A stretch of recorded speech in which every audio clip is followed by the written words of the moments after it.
Scientists have found a new strange metal that behaves in ways they cannot quite understand. A recent discovery by a team of scientists depicts a new strange metal that behaves in a way that has never been recorded before. The metal was discovered in a material where the electrical charge was not being carried by electrons, but by an entity they are calling Cooper pairs. These strange metals are not completely new, but were discovered nearly 30 years ago and have troubled scientists for decades, as they do not act in the same ways that better understood metals like copper and silver do. For example, scientists have a great understanding of metals like silver, brass, and copper because they act in a typical way. These typical metals are common conductors of electricity and change when they are heated or cooled, whereas the new strange metals are not behaving in the same way, but following a different set of rules that differ from the understanding that we currently have of metals and electricity.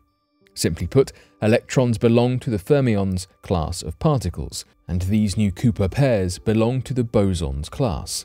The boson system operates differently from the fermion and moves similarly to water molecules. Therefore, these Cooper pairs have a wave-like entity. To understand these metals, scientists have tried to apply the same mathematical formulas used to learn about black holes, among other tests, to determine how and why these strange metals behave in the way they do.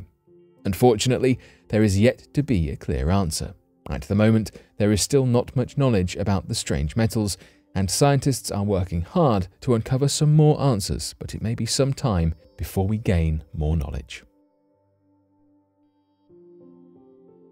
Scientists discover a mysterious shadow zone in the ocean.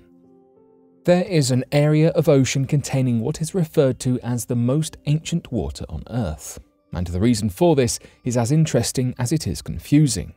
Deep below the surface of the North Pacific Ocean lies a patch of water that has remained stagnant and unmoved for over 1,000 years. It's thought that the last time these waters came into contact with the Earth's atmosphere was as far back as the time of the Vikings, Mayans, and ancient Romans. In an area called the Shadow Zone, the oldest waters on Earth are trapped at a depth of 1.2 miles. The age of the water has been confirmed using carbon dating, but the reasons for it staying there are a little less clear.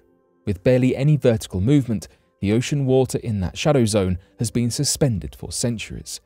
After examining previous research on these waters, researchers attempted anew to gain a better understanding of what was happening and began to study what others had not: the seabed. This revealed that the depth and shape of the ocean floor also played a part in why the waters had stayed there, unmoved for so long. As it turned out, the rough topography and distance from geothermal heat sources protected the water in that area from the movement caused by water currents. The level at which the shadow zone sits means that it is affected neither by surface currents nor by deeper currents that travel through the rest of the Pacific Ocean. The Pacific Ocean evidently holds a lot more than we might ever imagine, from meteorite fragments from another solar system to water that has not moved nor changed since ancient times from thousands of years ago. A missing scrap of a Dead Sea Scroll mysteriously ended up in Montana. Back on the topic of the Dead Sea, a missing piece of a Dead Sea Scroll was inexplicably discovered in a home in Montana. Unfortunately, the entire message of the scroll may not be able to be interpreted due to rips in the papyrus.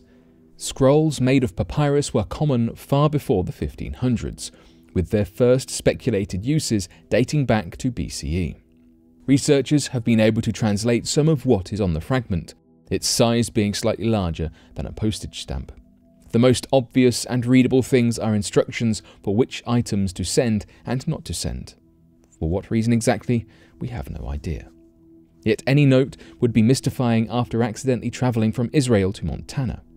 In fact, it's a miracle that a natural biodegradable material has lasted for such a long time. Perhaps next time something ends up in a strange place, we can accurately predict where it came from. Mystery of strange sonar blip heard near Titanic wreckage is finally solved. We all know of the tragedy of the Titanic, the famous unsinkable ship that sunk. Throughout the years, historians and researchers alike have been down to the shipwreck diving and exploring. Paul Henry Nargiole has seen the Titanic shipwreck 30 times, one of which has become particularly noteworthy. In 1998, Nargiole recorded what has been dubbed a sonar blip close by to the wreckage of the Titanic. It has been decades, and we remained clueless as to what this strange blip was, and so it remained unidentified, a mystery. There were plenty of possibilities as to what might have been behind this blip. Many theorized that it could have been another shipwreck or even some sort of geological feature. Decades later, we finally have the answer. It was a 2022 trip to the shipwreck that Nargiole and his research team at last uncovered the origin of this blip. The team found a deep-sea reef filled with marine life. This was a volcanic formation, and it has been found to be home to plenty of different sea life. This news is so fresh that we don't know exactly what it is that has been discovered. With plenty of images, videos, and general footage to search through, this discovery is far from complete. During their dive, the researchers spotted sponges, corals, different fish and lobsters, amongst other creatures. The basalt ridge, where all this wonderful sea life was found, has been named the Nargiole Fanning Ridge for the time being, named after Nargiole and Oisin Fanning, who was the mission specialist during this expedition. Researchers hope to be able to observe how the different organisms interact, are distributed, and what kinds of creatures can thrive in this sort of space.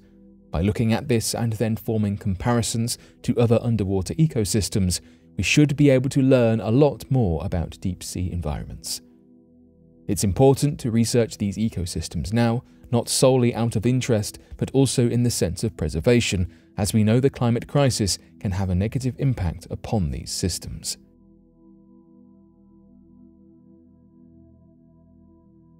But what do you make of these recent discoveries? Be sure to let us know your thoughts in the comment section below and help us grow this community while working to solve these unexplained mysteries. Thank you for watching, and don't forget to subscribe for more videos.